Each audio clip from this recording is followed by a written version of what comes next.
Hoş gördük. Mərhəmətli və rəhimli olan Allahın adıyla başlayıram. Bugünkü mövzumuz İslam dinində ən böyük günahlardan biri olan zina barəsindədir. Bu, əməlin ən böyük günahlardan olmasının dəlili Quran-ı Kərimin çoxsaylı aşkar ayələri və Peyğəmbər əleyhissalamın bu əməli ən böyük günahlardan olmasını göstərməsidir. Yəni, hədislərdir. Bildiyimiz kimi zina kəbinsiz, nikahsız insanların cinsi əlaqədə olmasıdır. Bu nadir günahlardandır ki, bu dünyada onun İslam dinində şəri cəzası nəzərdə tutulmuşdur. Bunlar Quran-ı Kərimin bir ayəsində keçən 100 çubuq, bunlar subay kişi və qadınlara aiddir. Lakin evli kişi və qadınların cəzası isə Peyğəmbər sünnətindən gəlməkdir və onların daşqalaq olunması həm hədislərdə, həm də tarixdən bizə məlumdur. Quran-ı Kərimdə Allah Teala Əl-İsra 17-ci surənin 31, 32, 33-cü ayəsində buyurur ki, yoxsulluqdan qorxub övladlarınızı öldürməyin. Biz onların da sizin də ruzinizi veririk. Onları öldürmək həqiqətən böyük günahdır. Zinaya da yaxın düşməyin. Çünki o çox çirkin bir əməl və pis bir yoldur. Allahın haram buyurduğu cana haqsız yerə qəsd etməyin. Deməli, gördüyümüz kimi Allah Teala həm uşaqların, həm də yetkin insanların öldürülməsinin əməlinin ortasında zinanı da göstərmişdir və zinanı da çox çirkin bir iş və pis bir yol adlandırmışdır. Niyə görə zina bu ölümlərin içərisində yerləşdirilmişdir? Çünki zinada həm fiziki, həm də mənəvi ölüm vardır. Fiziki ölümü İslam şəriətində bu evli kişi və qadının ölümünü nəzərdə tutması ilə, mənəvi ölümü isə insanın ailəsinin dağılması, onun xəyanətkar olması və ailəyə məxsus olan bütün saf hisslərin məhv olunması mənasındadır ki, Allah Teala bu əməli iki ölüm hadisəsinin ortasında yerləşdirilmişdir. Deməli, Allah Teala zinanı qiyamətə qədər haram elan etmişdir.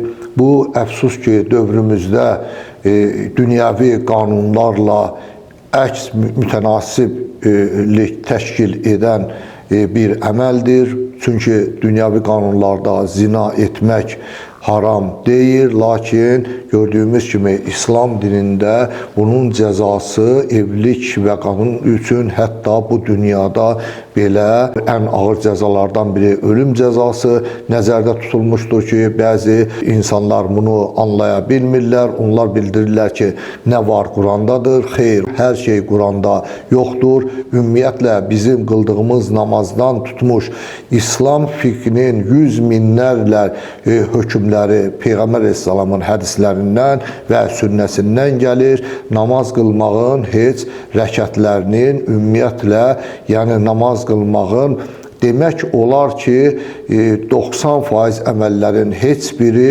Quranda nəzərdə tutulmamışdır. Bunlar yalnız bizə hədislərdən gəlir.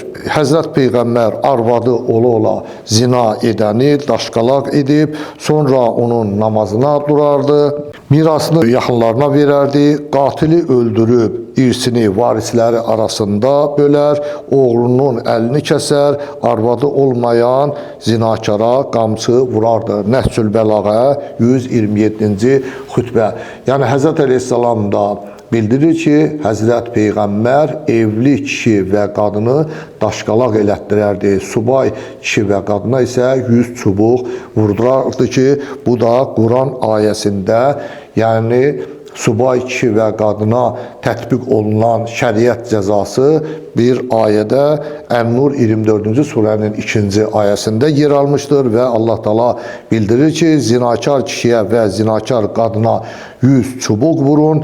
Allaha və axirət gününə inanırsınızsa, Allahın dini barəsində, yəni bu işin icrasında ürəyiniz onlara yumşalmasın və möminlərdən bir dəstə onların əzabına şahid şahid olsun. Yani gördüğümüz kimi Allah Teala burada 100 çubuq kişiyə və qadına bildirir və bu biz hədislərdən bilirik ki, bu subaylara aiddir, evliləri isə Peyğəmbər əleyhissalam daşqalaq etdirmişdir. Deməli, zinanı Allah Teala haram etdiyi kimi, hörmətli izləyicilər, zinanın bütün müqəddimələrini, yəni girişlərini və zinaya aparan bütün yolları da haram elan etmişdir. Deməli, bu yollardan biri də göz zinasıdır. Göz zinasından əvvəl naməhrəmlərin bir-birinə təmasıdır ki, bu da naməhrəmlərin əllə görüşməsi və hətta daha iyrənc forması olan öpüşməsidir ki, ya üzr istəyirəm, yəni biz bunu cəmiyyətdə bunun şahidi oluruq. Yəni zinaya aparan ən böyük günah naməhrəmlərin bir-biri ilə görüşməsidir. Yəni yalnız məhrəmlər bir-biri ilə görüşə bilərlər. Naməhrəm və məhrəm anlayışları əvvəlki günahlarda izahı verilib və istəyənlər bunu fiqh kitablarından və müxtəlif şəbəkələrdən də baxıb bilə bilərlər. Naməhrəmlər bir-biri ilə görüşə bilməzlər və onların nəinki görüşməsi, biz hətta müəyyən tələbələrin və yaxın münasibətdə olan dost adı ilə münasibətdə olan əks cinslərin biz görüşərkən öpüşməyinin də şahidi oluruq ki, bu zinadan sonra gələn ən böyük günahdır. Təmaslardan sonra Allah Teala göz zinasını da qadağan etmişdir və göz zinası barədə danışmaq da lazımdır. Çünki bu mövzu ümumilikdə bu əməl çox geniş əməldir və bunun bir çox müqəddimələri, mərhələləri vardır ki, onların hamısı haqqında hətta şəri hökmlər də vardır ki, bu bir qədər geniş izaha ehtiyacı vardır.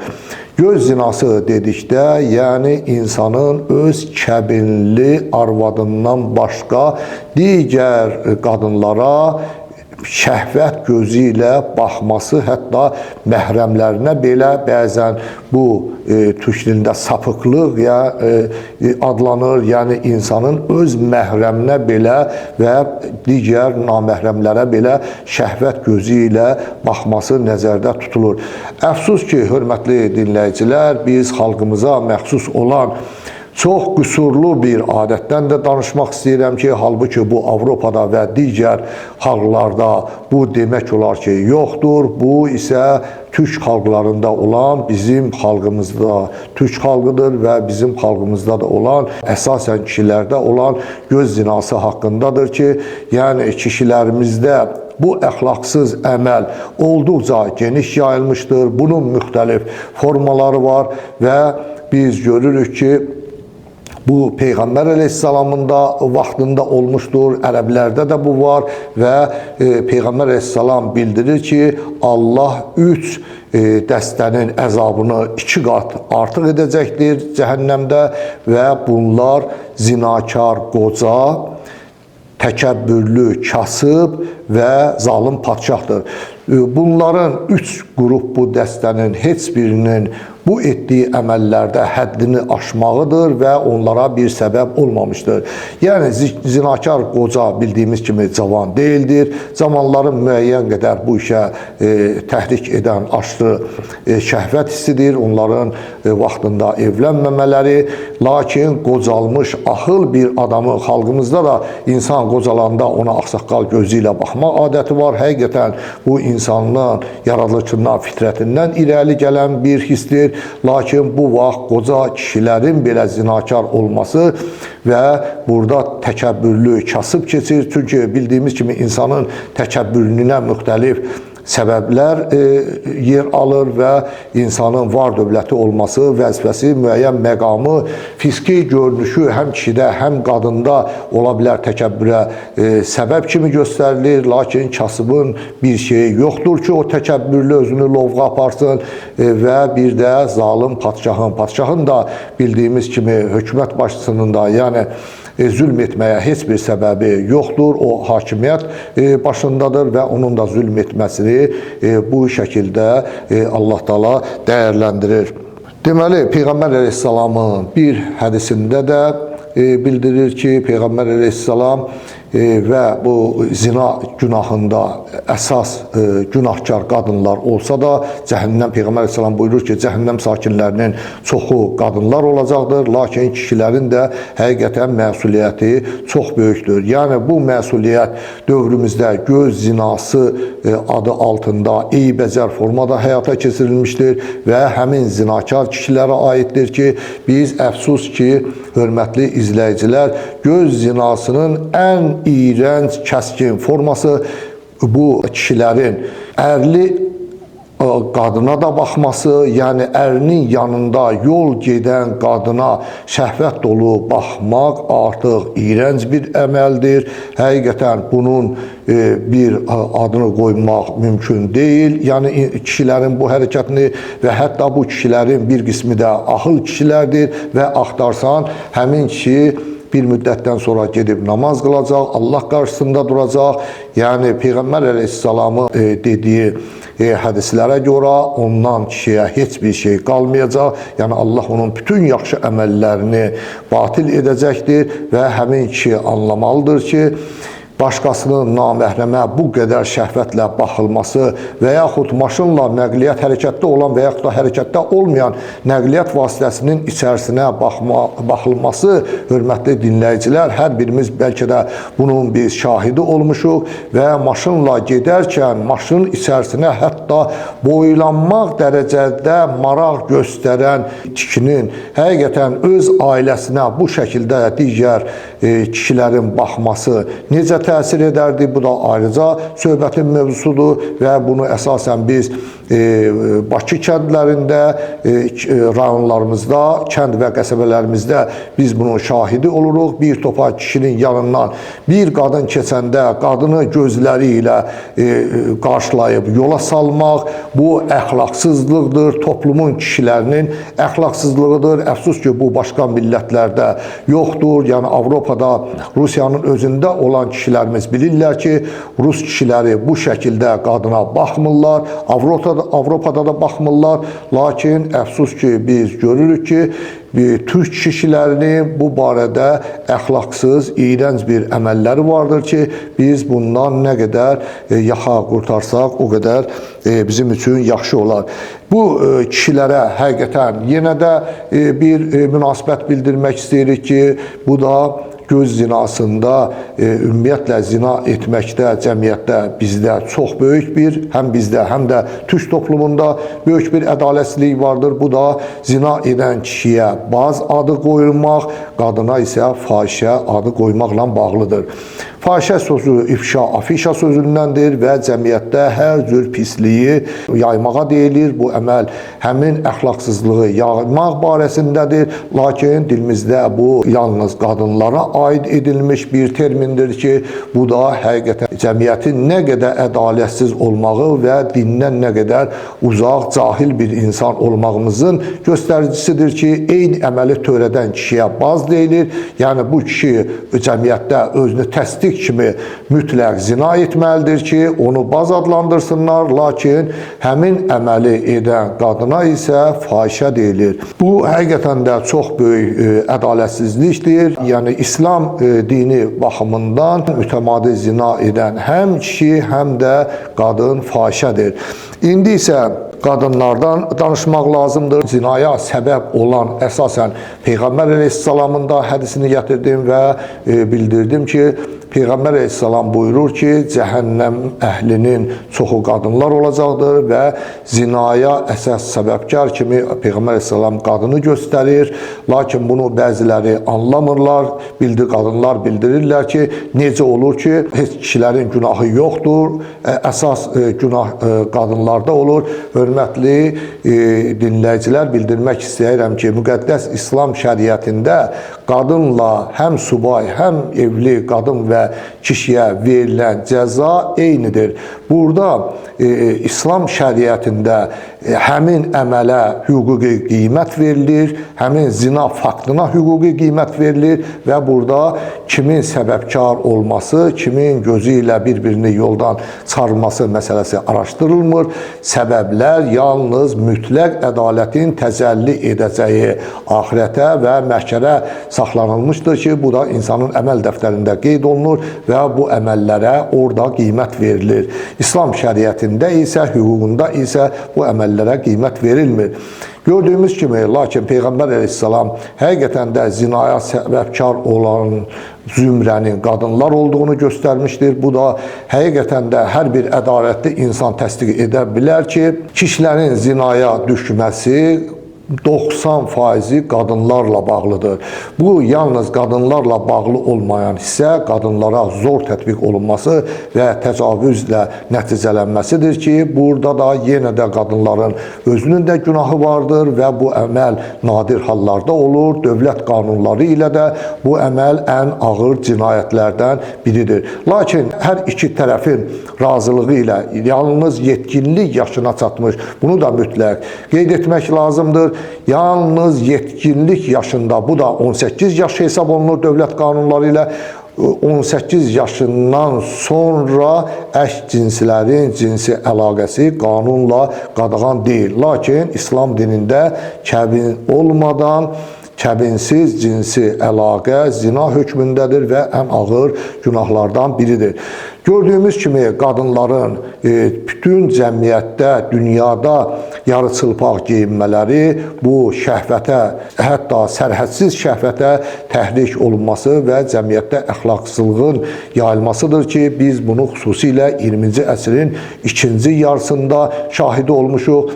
Müxtəlif platformalardan biz baxıb görə bilərik ki, mən bunun YouTube-da şahid olmuşam. 60-cı illərdə İngilis qadınlarına küçədə bir qısa ətəkli qız göstərilir və onlar bunu hamısı mənfi münasibət bəsləyirlər və həmin qızın cəmiyyətdə özünü tapa bilməməsindən ötürü bu halda paltar geyməyi kimi dəyərləndirirlər. Lakin əfsus ki, üstündən heç 65-70 il keçəndən sonra cəmiyyət, dünya elə bir hala gəlmişdir ki, bu da həmin 50-ci illərdən sonra Fransada moda inqilabı güya baş verməsi ilə əlaqələndirilir və orada artıq uzun ətəklərə nifrət, qısa ətəklərə isə rəğbət, moda, müasirlik adı altında təlqin olunur ki, 20-ci əsrin 50-ci illərindən sonra artıq qadınların dünyada kütləvi surətdə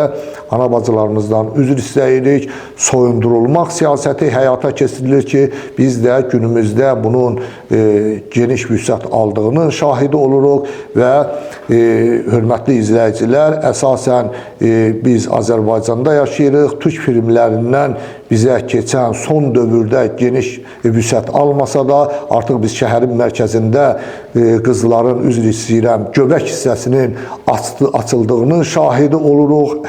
Nə qədər də onlar gödək ətəkli paltar geyinsələr də, bütün göbək hissəsini hətta açıq vəziyyətdə qoyurlar və qadınların ümumiyyətlə son dövrdə Avropanın özündə belə olmayan plastik əməliyyatlar, bədən şəkilləndirilməsi məsələsinə də mütləq münasibət bildirməliyik və bildirməliyik ki, İslam nöqteyi nəzərindən bu insanları cəmiyyətdə pozğunluğa, şəhvətə, zinaya təhrik etməkdir və ən böyük günahlardan biridir.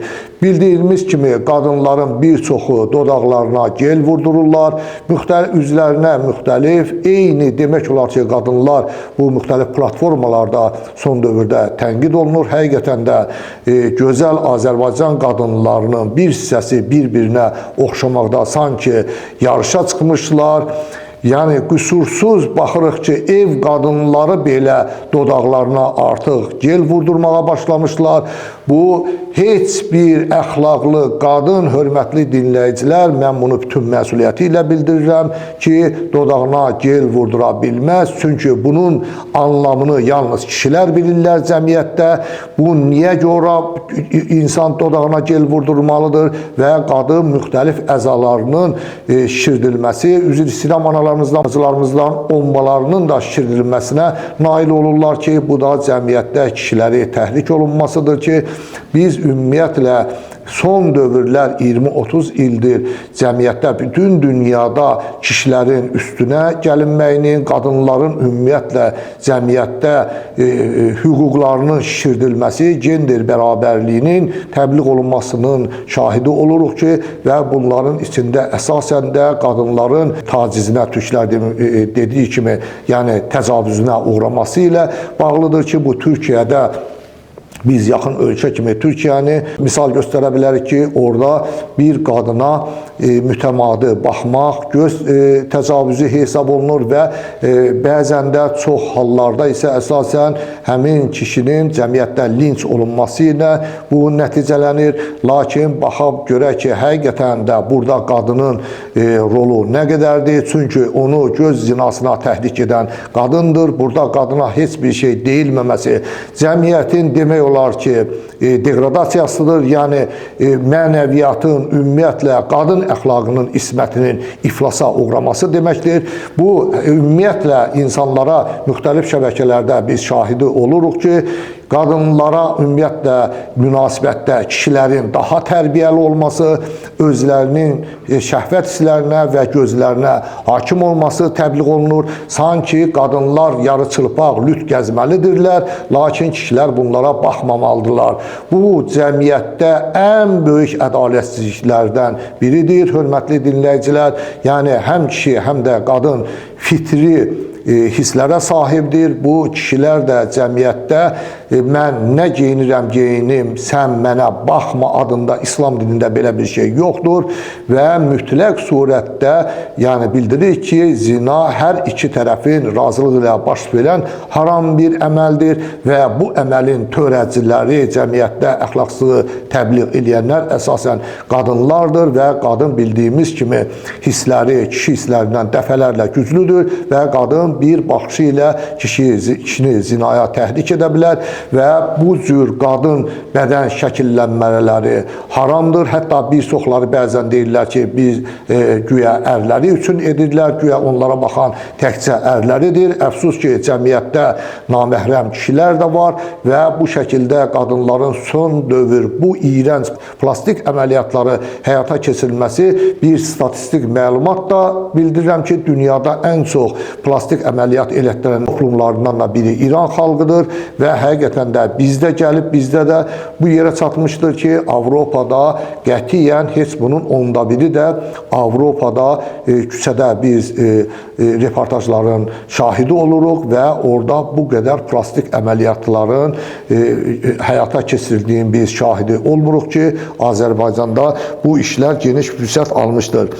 Bundan başqa İslam dilində müvəqqəti nikah adında bir nikah var. Bu əsasən buna da münasibət bildirmək lazımdır. Bu əsasən Şiə məzhəbinə aid olan nikahdır. Bunun adı mütədir.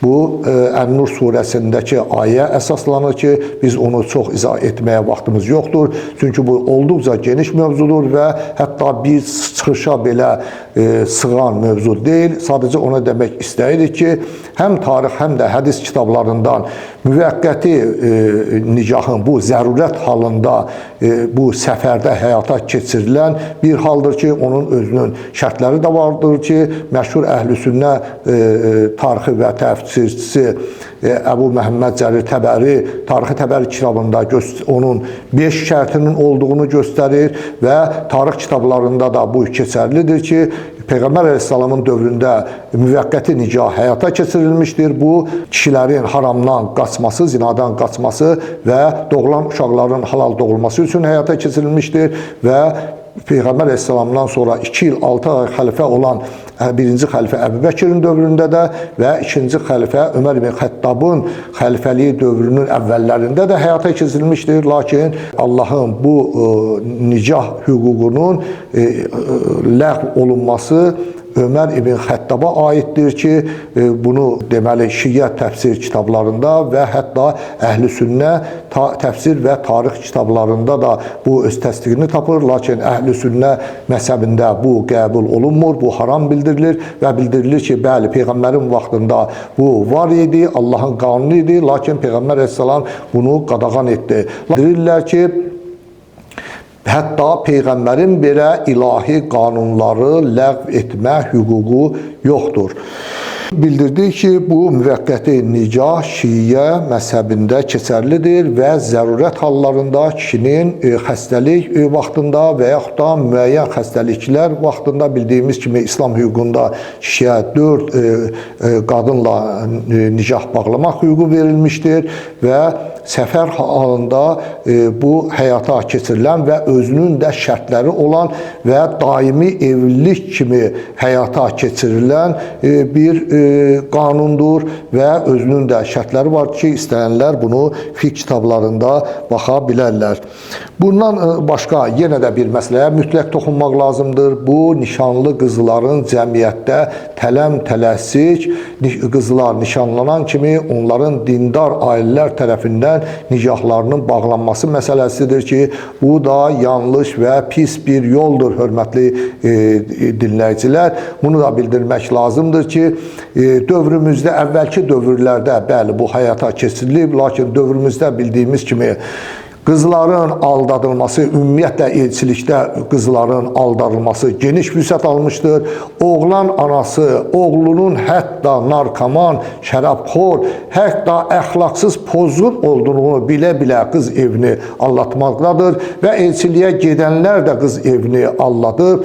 Hər hansı bir ailənin gözəl, namuslu bir qızını aldadıb evə gətirirlər və bu hətta evə gətirmədən belə nişanlı vaxtı dərhal nişanlanan kimi bir neçə gündən sonra nikah bağlanılır və nikah yeganə İslam dinində əks cinslər arasında cinsi əlaqəni qanuniləşdirən, təsbit edən bir qanundur ki, bunu qəbul etməklə onların arasında bütün naməhrəmlik hisslərinin arada qaldırılması və onların haral şəkildə cinsi əlaqədə, üzr istəyirəm, əlaqədə olmasına yol açmaqdır ki, bu da dövrümüzdə ümumiyyətlə demək olar ki, dəb halını almışdır. Lakin bildirmək istəyirəm ki, hörmətli dinləyicilər, yəni halal şəkildə də nişanlılar görüşə bilərlər. Qətiyyən buna yol verməyin. Qızlarınızı ərə verməmişdən əvvəl nişanlanan kimi onlara nikah, yəni dini nikah bağlamayın.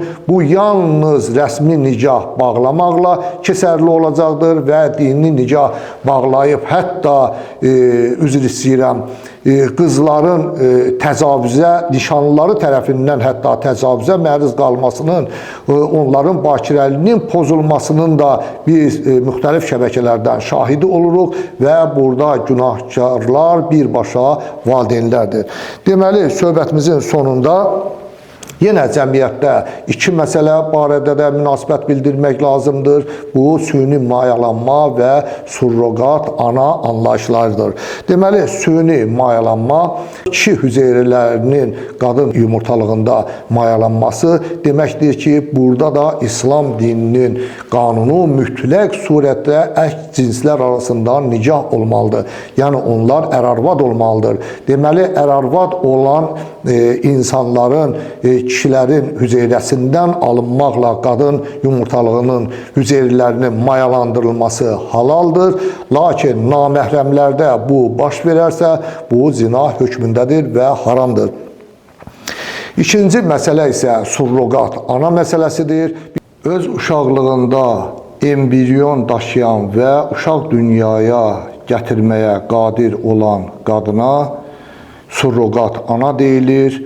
Deməli, kişinin hüceyrəsindən öz xanımının hüceyrəsinin mayalandırılması və sonra isə həmin donorun bətnində, qadın surroqat ananın bətnində yerləşdirilməsi, yəni digər qadının bətnində yerləşdirilməsi və qadının hamilə qalıb uşaq dünyaya gətirilməsi və həmin cütlüyə verilməsi bir mənalı surətdə haramdır, hörmətli izləyicilər. Bunun üçün mütləq surətdə İslam qanunlarının hökmü həmin surroqat ananın kişinin ikinci xanımı olmağıdır ki, bu da dünyəvi qanunlardan mümkün deyil. Bildiyimiz kimi İslam hökmünə görə bir kişiyə 4 qadınla evlənməyə icazə verilir, lakin dünyəvi qanunlara görə bir kişi bir qadınla eyni vaxtda bir qadınla nikahda ola bilər. Deməli, İslam qanunları ilə surroqat ana dünyəvi prinsiplərdə həyata keçirilən surroqat analıq haramdır və bir mənalı surətdə zina olmasa da bu hökmdədir və böyük günahlardan biridir. Bunun üçün təkrar edirik ki, surroqat ana mütləq surətdə kişinin ikinci bir xanımı olmalıdır ki, bəli, bu halda artıq cütülüklərin bir-birinin hüceyrəsindən mayalanması nəticəsində əmələ gələn embrion həmin surroqat ananın bətnində yerləşdirilməsi kişinin ikinci xanımı olduğu üçün halaldır. Gördüyümüz kimi bu olduqca geniş bir mövzu idi. Bu günahın geniş mərhələləri, müqəddimələri vardır ki, Allah Taala əvvəldə də bildiyimiz kimi, hörmətli izləyicilər, zina günahını necə qadağan etmişsə, onun müqəddimələrini, zinaya aparan yolları da haram etmişdir. Bu cəmiyyətdə bütünlüklə dünyada əfsus ki, adiləşən bir günahdır, lakin bu əməl həqiqətən də ailəni dağıdan, ailənin sahib olduğu bütün pak hissləri dağıdan bir yoldur, pis bir yoldur, çirkin bir əməldir. İlahi təbirlə desək, biz bu çirkin əməllə, biz pis yolla həm özümüzü, həm də ailəmizi uzaq tutmaqla onların gələcəyinin və ailələrinin də möhkəmlənməyinin və gələcəkdə bu barədə həm ailədə, həm də cəmiyyətdə baş verən pisliklərin qarşısını almış olarıq ki, mən də hər kəsə bunu arzulayıram. Əssalamu aleykum və rəhmətullahi və bərəkatuhu.